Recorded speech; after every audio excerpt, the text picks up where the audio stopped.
Bonjour, bienvenue à la rédaction du magazine Programmé. Je suis très heureux de t'accueillir, Hayat. Merci à toi. Merci François. Alors, le pourquoi du comment de cette petite vidéo et de ce podcast, parce que je rappelle que nos vidéos sont très souvent aussi disponibles en podcast, c'est de parler un petit peu du MDF, qui se déroulera première semaine de mars 2023, de parler un peu de ton job de dev, un petit peu au quotidien, et comment toi tu vois aujourd'hui le métier. Est-ce qu'il a changé par rapport à ce que tu as connu toi à tes débuts, et comment aujourd'hui toi tu perçois un petit peu l'évolution du métier par rapport aux nouvelles technologies, aux nouvelles approches que l'on voit. Alors on va pas parler forcément que de chat GPT parce qu'on en parle. Voilà, tout va. Bon, il n'y a pas que ça quand même dans la vie d'un dev quand même. Donc on va essayer, voilà, en 20-30 minutes de brasser un petit peu tous ces sujets-là, et qui sont des problématiques vraiment très très riches. Alors je te laisse te présenter en quelques mots et après on enchaîne sur les échanges.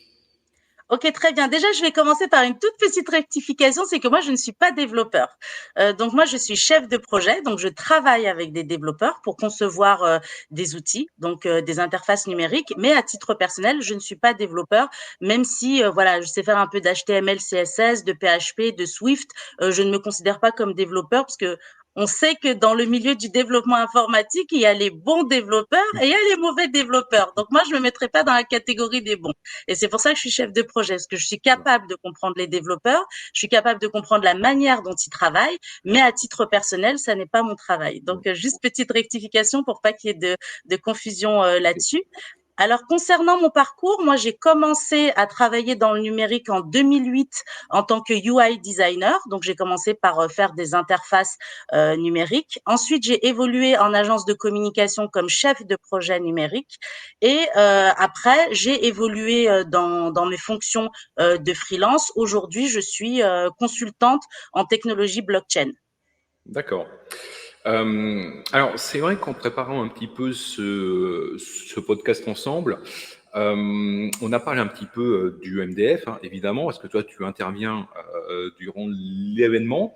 Pour toi, que représente un petit peu un concours comme ça, un événement comme ça? Est-ce qu'il est important d'en avoir déjà? Et pourquoi, à ton avis, on n'en voit plus beaucoup en France? Alors, je pense qu'ils sont vraiment indispensables pour plusieurs raisons.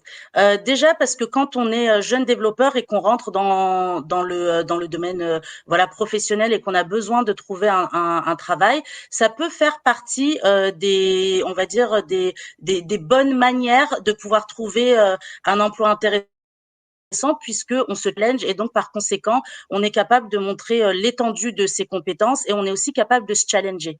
Et en tant que développeur, c'est pour ça aussi que je dis qu'il y a une différence entre un développeur, un bon développeur et un très bon développeur.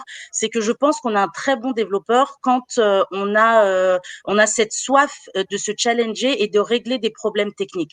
Quand le bug en fait devient un défi et qu'on a envie de trouver des solutions à problèmes, puisque dans le secteur de l'innovation, c'est ce qu'on fait. On détecte des problèmes et à partir de ces problèmes, on essaye de trouver des solutions. Et en fait, le gros de notre travail à nous, quand on conçoit des outils numériques, c'est de travailler justement autour de la performance des outils qui nous intéressent. Et donc ça, c'est très important.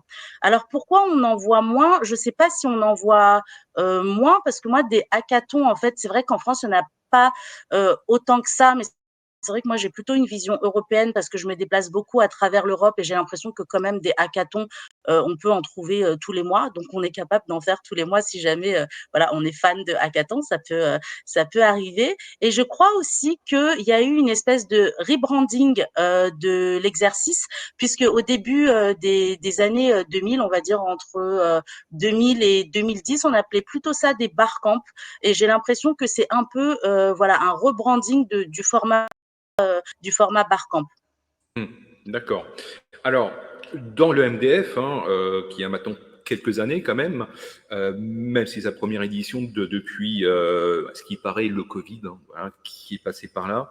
Euh, donc, il y a la partie concours, évidemment, donc, où plusieurs centaines de devs vont se challenger sur différentes épreuves, essentiellement d'algo.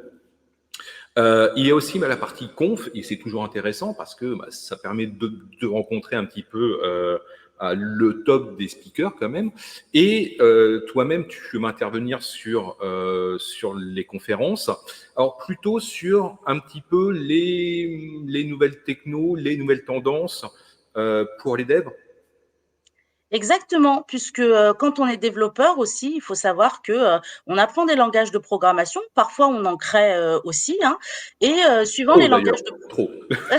trop. Mais moi, je trouve ça intéressant parce que ça fait partie de la créativité d'un Toujours, développeur. toujours. Voilà. Et donc, on peut inventer des langages de programmation qui ne seront jamais utilisés, mais au moins, ça permet, voilà, de s'entraîner, ça fait travailler la créativité. Je trouve ça très intéressant.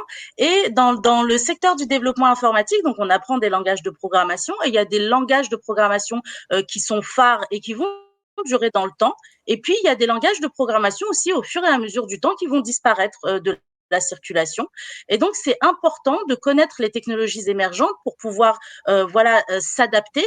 Et un bon développeur, c'est aussi un développeur qui connaît deux, trois ou plus de langages de programmation. L'idée, c'est de bien maîtriser un langage de programmation, on va dire, qui a une valeur solide, et aussi de s'intéresser à des petits langages de programmation à potentiel qui n'ont pas encore, voilà, qui sont pas encore très populaires, mais qui peuvent, au fur et à mesure du temps, gagner en popularité. Et après, l'idée, c'est d'arriver à se positionner en tant que développeur sur des langages de programmation qui sont pas encore très populaires pour pouvoir justement trouver des opportunités de travail, je dis des opportunités d'emploi, mais dans l'opportunité d'emploi, je mets aussi les freelances parce qu'il y a effectivement des développeurs qui travaillent en entreprise et on a aussi beaucoup de freelances. Et donc, c'est important de connaître ces technologies-là pour pouvoir avoir une vue d'ensemble de ce qui se passe dans l'écosystème numérique et être capable de faire des choix stratégiques. Est-ce que tu peux donner un ou deux exemples de langages qui sont peu visibles aujourd'hui, mais qui te paraissent intéressants à suivre?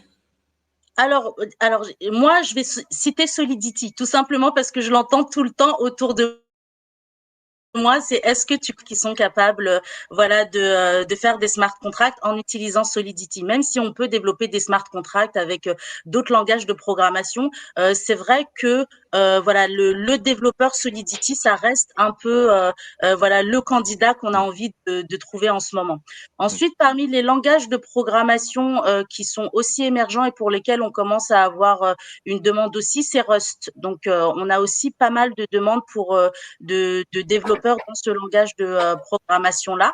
Et après, on a aussi un langage de programmation qui est plutôt facile à apprendre et à prendre en main, qui est Go, et pour lequel il commence aussi à y avoir une demande intéressante. Ah, tu le trouves facile, toi, Go? Alors moi, je l'utilise pas, mais je dis qu'il est facile parce que quand je parle à des développeurs autour de moi, c'est le feedback qui m'a été fait. Ah Après, à ouais. titre personnel, Ah, moi, ça, c'est amusant, ça, d'accord. Non, non, parce qu'en fait, c'est la première fois qu'on me dit que Go est facile, hein. Mais eh ben, bon, pourtant, les développeurs que j'ai eu autour de moi m'ont fait ce retour-là. Donc moi, le seul langage de programmation dont je peux dire qu'il est facile à prendre en main, c'est Swift, puisque c'est le seul pour lequel je suis capable de coder un petit peu. ouais. Alors, Mais Swift, tu vois, moi, je ne le mettrais pas dans cette catégorie-là. Mais bon, ah oui, plus simple que de l'objectif C. Ça, ouais. bon, après, ce n'était pas très, très dur, remarque. Parce que pour celles et ceux qui ont codé, effectivement, en objectif C, c'était quand même le chemin de croix, quand même. Hein. C'était pas forcément le plus simple à coder. Hein. Mais Swift, ouais, bon, effectivement, il est plus Non, simple, mais moi, je l'aurais oui, pas il est mis simple. dedans, moi. Ah bon? Non. Bah écoute, moi je sais Ouais, pas, peut-être aussi d'accord. parce que j'ai été bien accompagnée Ah dans bah ma ouais, ouais, formation. c'est Moi pas impossible. j'ai fait ma formation à la Apple Developer Academy, Ouais. donc qui est un centre de formation qui est géré par Apple et pour lesquels on est recruté sur candidature. Donc il faut quand même avoir des bases en programmation, mais on n'a pas besoin d'être un expert en programmation. Et justement le principe de Swift, c'est que Apple a essayé de simplifier voilà au maximum le langage de manière à ce qu'il puisse être en main par n'importe qui. Alors quand je dis par n'importe qui, encore une fois, faut avoir faut avoir une notion, une logique algorithmique, faut avoir les bases de la programmation, Oui, etc. Mais évidemment. à partir du moment où on a compris, les bases de la programmation, en fait, ça peut être pris en main de manière assez facile, enfin assez facile. J'exagère encore, hein. Mais par exemple, il y a un programme que on peut faire en tant que développeur pour se challenger. Il y a un programme qui s'appelle 100 Days of Swift et c'est comment apprendre à coder en Swift en 100 jours. Et en Ah, fait, c'est cool tous ça. les jours, il y a des exercices que tu D'accord. fais tous les jours pour te challenger et le but c'est que au bout de 100 jours, tu sois capable de maîtriser les bases de Swift et que tu sois Hmm. capable de progresser dans ce langage de D'accord. programmation. Après, je pense que c'est le type de programme qu'on peut trouver pour tous les langages de programmation. Moi, c'est le seul que j'ai fait. Hmm. Alors, comment tu te prépares pour cette session que tu vas faire, donc cette conf là, que tu vas faire avec ton MDF, euh, parce que le choix des technos que tu vas mettre en avant, bah, c'est difficile parce que, comme tu disais, il y a quand même énormément de choses qui se passent, que ce soit dans l'IA, que ce soit dans le low-code, no-code, que ce soit dans les langages, dans les frameworks ou même dans les bonnes pratiques, parce que en fait, en moins de 60 minutes, il faut parler de beaucoup de choses. Donc voilà, est-ce que tu as dû pondérer chaque techno? Alors non, alors moi, tu sais, j'ai aussi un passé d'UX designer et moi, j'ai une méthode simple pour préparer ma conférence que je n'ai pas encore faite, Mm. mais je vais aller voir directement les développeurs et je vais leur poser les questions et en fonction des retours que je vais avoir, je vais construire le plan de ma conférence puisque l'idée, c'est aussi que je me réfère à des gens qui codent au quotidien et qui sont passionnés aussi par la discipline pour pouvoir aussi fournir du contenu intéressant pour les développeurs qui seront là ce jour-là. Mm. Donc, ce que je vais faire, c'est que voilà, je vais interroger les développeurs que j'ai autour de moi, les ingénieurs que j'ai autour de moi. Ce qui est intéressant aussi, c'est qu'on a toujours des avis contradictoires. Donc après, il faudra aussi que je fasse entre Mm. guillemets mon Dior de mon côté. Et donc, une fois que je vais croiser toutes ces sources-là, je vais avoir une idée claire du contenu que j'ai envie d'apporter aux développeurs. Et l'idée, c'est que pendant cette conférence, les développeurs puissent apprendre des choses, quoi, puisque Mm. l'idée c'est de faciliter tout le travail de veille pour que ce Mm. jour-là, ils puissent justement repartir avec des éléments de réponse. Et puis après, ce sera à eux aussi de leur côté de faire Mm. leur propre Dior pour se faire leur propre avis. D'accord. Alors, un des thèmes du MDF, hein, c'est de favoriser un petit peu les femmes dans l'IT. Voilà, parce qu'on sait que les développeuses sont peu comptes, même si ça s'est quand même bien amélioré quand même hein, par rapport à il y a 15 ans. Mais c'est vrai que je désespère un petit peu de les voir, euh, même si encore une fois ça s'améliorait, hein, et c'est bien. Euh, Quels sont pour toi les deux points clés qu'il faudrait mettre un petit peu plus en avant pour valoriser un petit peu ces métiers-là auprès des femmes? Parce que euh, voilà, est-ce qu'il y a des points très bloquants ou des points qui pour toi seraient améliorés? Et est-ce que ce genre d'événement peut aussi être une sorte de palier ou de tremplin pour des futures femmes dans l'IT, à ton avis? Alors, à mon avis, le problème numéro un, ce sont les pensées limitantes, puisque faut savoir aussi qu'on se construit au quotidien autour de stéréotypes. Hein, c'est comme ça, on est tous construits autour de stéréotypes dans notre éducation personnelle, Mm. dans le rapport qu'on a avec l'éducation à l'école, etc. Et donc, plus on va entre guillemets assimiler des activités scientifiques à des hommes et des activités littéraires à des femmes et donc plus naturellement en fait de manière inconsciente on va s'identifier comme ça et on va se catégoriser comme ça. Et pour le moment, les sciences, ça reste encore dans l'inconscient collectif quelque chose de masculin. Et comme on le sait, on construit entre guillemets sa carrière déjà quand on va à l'école par rapport aux activités avec lesquels on a des affinités tout simplement. Et donc ça commence par là. Donc quand on va commencer à faire des études littéraires, au fur et à mesure, on va plutôt tomber vers fonction peut-être de psychologue, Mm. de historien d'art, d'avocat, etc. Et donc, on va pas se pencher sur ces questions Mm. scientifiques. Et d'ailleurs, Mm. moi, j'ai fait une filière littéraire et ensuite j'ai été à l'université pour faire un DUG art audiovisuel, puisque mon but au début c'était plutôt d'être scénariste pour le cinéma ou metteur en scène pour le théâtre. Et en fait, Amusant, ça. c'est ouais, Amusant. exactement. Et en fait, c'est de manière naturelle et autonome que je me suis Mm. tournée vers le numérique. Mm. Puisque en fait, quand j'étais scénariste, j'ai créé un blog pour pouvoir parler en fait, voilà, des auteurs que j'aimais bien, etc. Et donc, plus j'avançais dans mon blog, et plus j'avais envie de le personnaliser. Mm. Donc après, il fallait apprendre un peu de CSS, HTML pour pouvoir, voilà, mettre les couleurs dont j'avais envie, etc. Donc j'ai été sur le site du zéro. À l'époque, ça s'appelait le site du Ouais. zéro. Et donc, je me formais là-dessus à HTML, CSS. Ensuite, sur mon blog, j'avais envie de mettre un formulaire de contact, puisque à l'époque, il n'y en avait pas. Et là, je découvre que pour faire un formulaire de contact, faut le faire en PHP. Alors, PHP, je maîtrisais pas. Je suis partie sur un site, j'ai fait copier-coller, ça marchait pas. Mm. Ensuite, j'ai été sur des forums, j'ai posé la question pourquoi ça marche pas. Et en fait, c'est venu au fur et à mesure. Et alors, ça a commencé à m'amuser sans me passionner, hein. Mm. Ça a commencé à m'amuser un petit peu et au fur et à mesure, je me suis mise en fait Ouais, à travailler dans le numérique. tu t'es pris au jeu, quoi. En fait. Exactement, parce qu'en fait, c'est comme ça, c'est un engrenage. Puisqu'en fait, plus on apprend et plus on a Ouais, envie d'en souvent, apprendre. souvent, ouais, Voilà. ouais. Mais tu vois, ça c'est très intéressant parce que moi je me souviens dans les différents lycées que j'ai fréquentés dans les années 90. Oh là, mon Dieu. Je crois que je suis un petit peu vieux maintenant. Euh, je voyais beaucoup, enfin en tout cas un grand pourcentage de jeunes filles qui étaient dans des bacs de sciences nat, etc. Parce qu'à l'époque, bon, effectivement, on appelait ça encore sciences naturelles encore. Est-ce que tu penses que c'est vraiment dans les années 90 ou en tout cas la bascule des années 2000 qu'on a eu effectivement une régression des lycéennes dans les filières plus scientifiques, alors que dans les années 90, moi, j'en voyais quand même beaucoup. Alors, je sais pas trop. En fait, moi, en tant que femme, je vois Mm. beaucoup de freins en fait Mm. dans la vie des femmes pour faire carrière. Et en fait, Mm. c'est compliqué d'en parler parce que parfois je me sens pas légitime parce que moi, par exemple, bon, je suis célibataire, je suis sans enfant, c'est un choix que j'ai fait et donc forcément j'ai beaucoup de temps à consacrer à ma carrière parce que j'ai Mm. pas de frein.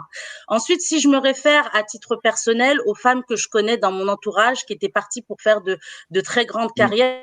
En fait, elles ont toutes été freinées à partir du moment où elles sont devenues mères. Mm. Et en fait, je pense que dans la carrière d'une femme, la carrière, voilà, commence, voilà, voilà, à décliner à partir du moment où elles deviennent mères, parce qu'elles sont Mm. plus considérées comme une personne avec des compétences professionnelles et un envie Mm. d'évoluer dans leur secteur, Mm. mais elles sont considérées comme une mère qui potentiellement à 17 heures peut partir Mm. parce que son enfant a un problème. Mm. Alors D'accord. après, je me sens pas légitime d'en parler parce que je suis Mm. célibataire D'accord. et pas d'enfant, mais je le Mm. constate au quotidien autour de Ouais. moi. Mm. Alors, bah, par contre, ce que je vois aussi, c'est que quand je faisais des makers fermes, des événements makers, euh, les jeunes garçons et les jeunes filles, mais s'éclataient ensemble. Ils s'éclataient effectivement à programmer, à comprendre comment on faisait déplacer un petit robot, une petite voiture. Et mais ça c'est top. Mais même apprendre les b.a.-ba de la soudure, ça c'est franchement top. Et c'est vrai que quand on voit ça, on se dit que voilà, il y a quand même un petit peu d'espoir et il faut encourager ça parce que c'est par la pratique, c'est par les encouragements que on verra un petit peu plus de femmes quand même dans le monde IT. Et voilà, moi je trouve dommage qu'on en perd beaucoup effectivement dans les années qui suivent tout ça, alors que quand je les vois en maker faire ou des événements comme ça, effectivement ils s'éclatent quoi. Et c'est top surtout. Exactement. Et après, je pense aussi qu'il y a un autre souci, et c'est pour ça aussi que je suis très fière d'être marraine de Master Dev France. Et d'ailleurs, quand on me l'a proposé, j'étais vraiment ravie parce que je me suis dit, c'est un rôle pour moi. C'est que je trouve qu'il manque beaucoup de rôles modèles. Il y a aussi le fait que plus on va voir des hommes, coder derrière un ordinateur, être associés en fait à Mm. des activités de builder dans le secteur du numérique, et moins les femmes vont s'identifier parce qu'il y a encore cette éducation Mm. genrée. Et Mm. c'est vrai que tu vois, si jamais on regarde des vidéos de hackathons, des vidéos de concours de code, etc., on va voir que des hommes. Et quand on va Ouais. regarder la télé, on va regarder des séries comme Silicon Valley, comme Ouais. même The Big Bang Theory, hein, qui est pas très sympathique, mais en fait, on va toujours voir des hommes être des builders et être des génies de l'informatique, Mm. mais on va pas voir des femmes. Et même, Ouais. tu vois, parmi les entrepreneurs à succès, tu vois, on va être capable de Mm. citer Steve Jobs, on va être Ouais. capable de citer Mark Zuckerberg, on va être capable de citer en fait des noms d'hommes, mais des noms de Mm. femmes, non. Mm. Et tu vois, en fait, les rôles modèles, c'est indispensable pour se construire. Ouais. Et moi, je le sais que, tu vois, en tant que femme, début des années 2000, je montais une start-up avec deux amis, donc qui sont hommes, et donc on allait dans des événements de networking autour de la tech et de l'entrepreneuriat, et il n'y avait pas de femmes. Mm. Et moi, j'étais extrêmement surprise Ouais. par ça. Ouais. Ouais. Alors après, je fais juste une aparté historique, hein, ça c'est mon côté historien quand même qui ressort. Euh, on rappelle quand même que la première Exact. codeuse, la première programmatrice ou programmeuse au monde, c'est Loveless, hein, c'est Ada Lovelace, voilà. La fille quand même de Lord Byron, quand même, hein, c'est pas n'importe qui, c'est quand même elle Exact. qui conçoit le premier algo reconnu comme le premier algorithme au monde. Voilà, bon, effectivement, c'est quand même à la base.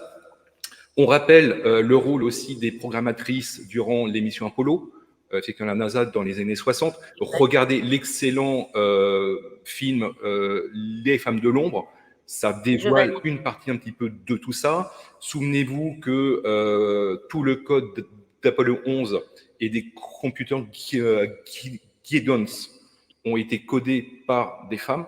Donc ça, effectivement, on l'oublie trop souvent à ce niveau-là. Et même en France, alors même si on a peu d'exemples en France, mais rappelons quand même le rôle effectivement de plusieurs ingénieurs femmes dans les années 60 à la conception des mini-ordinateurs de bulles, hein, et notamment dans la conception du Mitra 15. Donc là, on est fin des 60, début. Voilà, donc c'est vrai qu'on oublie ces rôles, on oublie ces modèles, alors que c'est des paliers extrêmement importants dans la culture IT. Voilà, et rappeler effectivement le rôle de Loveless, de Ada sur ça, ce qui est très important, et le rôle des femmes dans le programme Apollo aussi, hein, aussi évidemment. Bah, merci de le rappeler parce que ça c'est très très important, et tu vois ça c'est le genre de propos qu'on devrait avoir beaucoup plus souvent, parce que effectivement corrige-moi si je me trompe, mais il me semble que l'informatique à l'initiale d'ailleurs c'était plutôt un travail de femme. Alors oui, oui, et ça, effectivement, on l'oublie parce que toutes les opératrices et les programmatrices, parce qu'on n'appelait pas encore ça des programmeurs, en fait, des programmeuses, c'était essentiellement des femmes, mais effectivement, et d'ailleurs, quand on regarde les reportages et les photos dans les salles informatiques et de saisie dans les années 50 et 60, ce sont que des femmes ou quasiment que des femmes. Effectivement, elles ont joué un rôle effectivement essentiel à ce niveau-là. Et après, on a eu une sorte de bascule, effectivement, années 70 et années 80. Par contre, alors, une autre femme aussi très importante, alors ça, c'est lié effectivement à Steve Jobs et au projet Macintosh. Je vous rappelle quand même que toutes les icônes et une grosse partie de la charte graphique du premier Mac, c'est quand même Susan Kare qui l'a créé et qui est vraiment une icône aujourd'hui quand même de tout ce qui est de l'interface et de l'ergonomie. Et d'ailleurs, il y a quelques années, il y a eu une exposition sur son rôle central dans la définition d'ailleurs du projet Mac. Ouais, et ben voilà, tout ça il faut en parler plus souvent, tu vois. Voilà, bon, il faut en parler, mais bon, parfois, voilà, mais ça vaudrait le coup de monter effectivement une expo, ou en tout cas des confs autour de ça, parce qu'on l'oublie un petit peu trop souvent. et on constate que la mémoire, en fait, est très courte à ce niveau-là. Eh bien, écoute, François, s'il te prend l'envie d'organiser ça, je viendrai volontiers à toi. D'accord. Alors, je referme un petit peu cette parenthèse, même si elle est très très intéressante. Alors, tu nous disais que tu étais marraine du Master Dev de France 2023. Est-ce que tu peux nous dire à quoi ça correspond dans ton rôle quel est un petit peu le rôle ou la fonction de marraine? Alors le rôle de marraine, déjà, c'est de s'adresser directement aux développeurs. Donc le fait, par exemple, que je fasse une conférence qui est destinée directement aux développeurs et qui leur permet d'avoir une synthèse de tout un travail de veille qui va ensuite leur permettre d'avoir une vision générale, une vision globale des tendances qui vont émerger dans l'IT. C'est aussi on va dire un rôle d'ambassadeur dans le sens où je promeus Master Dev de France, tu vois, là je suis en interview avec toi, donc pour promouvoir l'événement, ça fait partie de mon travail aussi, pour permettre justement aux développeurs de découvrir l'événement ou de le redécouvrir, puisque c'est quand même un événement qui date de 2013 et qui a Oui. déjà une renommée qui est déjà suffisante et qui se suffit à elle-même, mais l'idée c'est de les encourager à participer à ce concours. Et l'idée, c'est aussi de leur rappeler que participer à des concours, ça leur permet de se challenger. Donc, ça leur permet, voilà, de tester leurs propres compétences, de connaître leurs limites et de savoir les dépasser. Et en ça, c'est très intéressant. Moi, j'en ai fait aussi des hackathons. J'ai participé à pas mal de hackathons. Et même là, si jamais il y a des sujets sur lesquels j'ai envie de me positionner et que j'ai envie de me perfectionner, je les ferai. Et d'ailleurs, moi, le dernier hackathon que j'ai fait, c'était l'année dernière et c'était au Paris Web Summit et j'avais fait Ouais. le hackathon à la Bourse de Paris, donc sur 2 jours. Sympa. Et ouais, c'était très sympa. Et d'ailleurs, justement, ça nous avait permis de gagner une place pour le NFT Day, donc c'était super. Et on s'est bien amusé et ça permet aussi ça, les hackathons. Je veux dire que Ouais. moi, ce qui me plaît dans l'exercice, c'est le fait que déjà, le fait de développer ses compétences grâce à ces événements-là, c'est super. Mais ce qui me plaît le plus, moi, c'est le fait de rencontrer d'autres gens qui vont être passionnés, de pouvoir discuter avec eux, de pouvoir créer des opportunités. Tu vois, ça peut être par exemple 2 développeurs qui ont des synergies communes et qui décident, voilà, de monter leur start-up ensemble. Tu vois, Ouais. ça arrive. Et donc, on fait de belles rencontres. On s'amuse aussi. Donc, on n'a pas vraiment, tu vois, l'impression de faire des efforts parce que c'est amusant.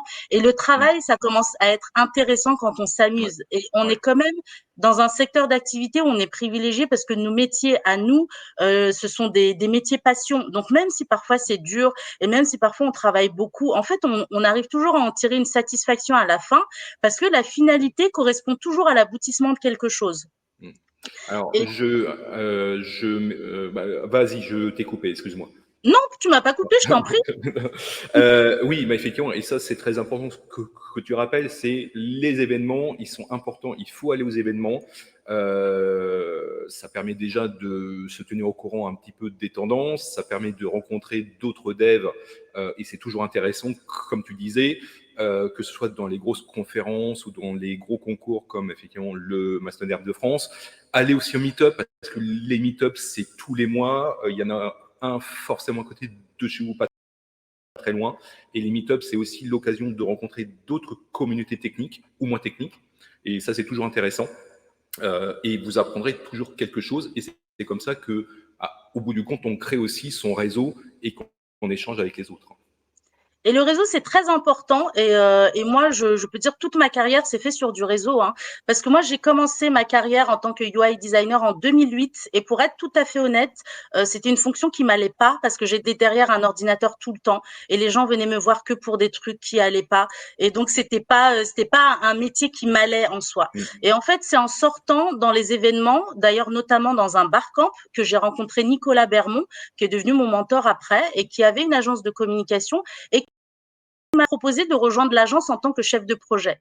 Et moi, à l'époque, je lui dis, bah, moi, j'ai pas d'expérience en tant que chef de projet, donc je saurais pas faire. Et il me dit, chef de projet, c'est pas compliqué. Si tu connais le numérique, tu connais les différents métiers, tu es passionné. Moi, je te forme pendant 6 mois et au bout de 6 mois, tu vois si c'est un métier qui te convient, tu restes. Si tu vois que ça te plaît pas, tu pars.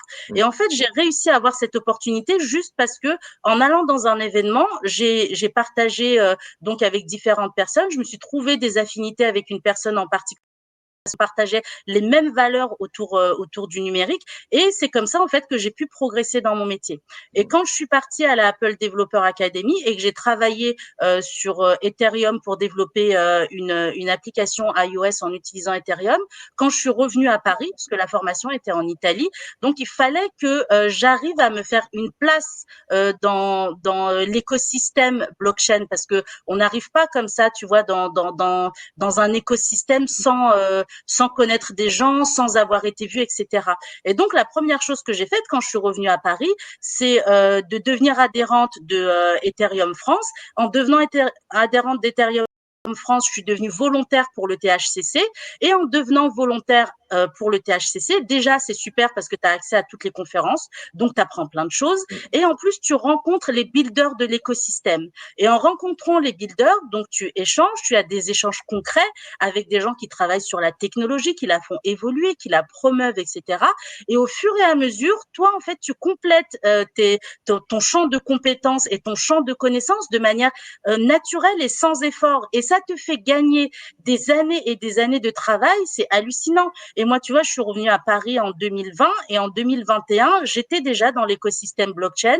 J'avais déjà appris plein de choses et j'étais déjà avec les builders et j'ai réussi, tu vois, à me faire une place de manière professionnelle dans cet écosystème-là. Et c'est pour ça que le networking, c'est indispensable pour avoir une carrière qui te correspond, parce que tu peux jouer un job et ne pas être épanoui dans ton job, mais si tu veux être épanoui dans ton job, il faut que tu rencontres les bonnes personnes au bon moment pour être dans l'environnement qui te correspond.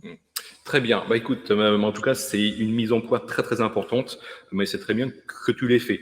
On arrive à la conclusion de notre échange, parce que ça fait déjà plus de 30 minutes, et oui, parce que le temps passe très très vite. Alors je rappelle, pour celles et ceux qui veulent encore participer au MDF 2023, c'est possible, donc c'est toujours le 9 mars, la date n'a pas changé depuis 30 minutes. Alors je vous invite à vous connecter sur programmer.com, vous aurez tous les détails, et c'est un des partenaires, donc c'est le partenaire NumSpot, qui propose 25 places à gagner d'une valeur de 375 € pour participer justement au hackathon, au MDF. Donc, n'hésitez pas à vous inscrire et tenter votre chance au tirage au sort. Ayat, un grand merci à toi. Merci pour ça. Merci pour cet échange-là. Donc, cette vidéo sera aussi disponible en podcast, comme d'habitude, sur notre chaîne YouTube, sur les différentes plateformes de podcast et sur programmer.com. En tout cas, un bon MDF à tout le monde. Si vous n'êtes pas encore inscrit ou inscrite, allez-y, c'est toujours intéressant, même si voilà, vous ne vous sentez pas capable de résoudre tous les problèmes d'algo. En tout cas, c'est une bonne expérience et c'est toujours enrichissant de participer à ce genre d'événement. Ayat, encore une fois, un grand merci à toi et bonne journée à tout le monde. Merci François. Ciao.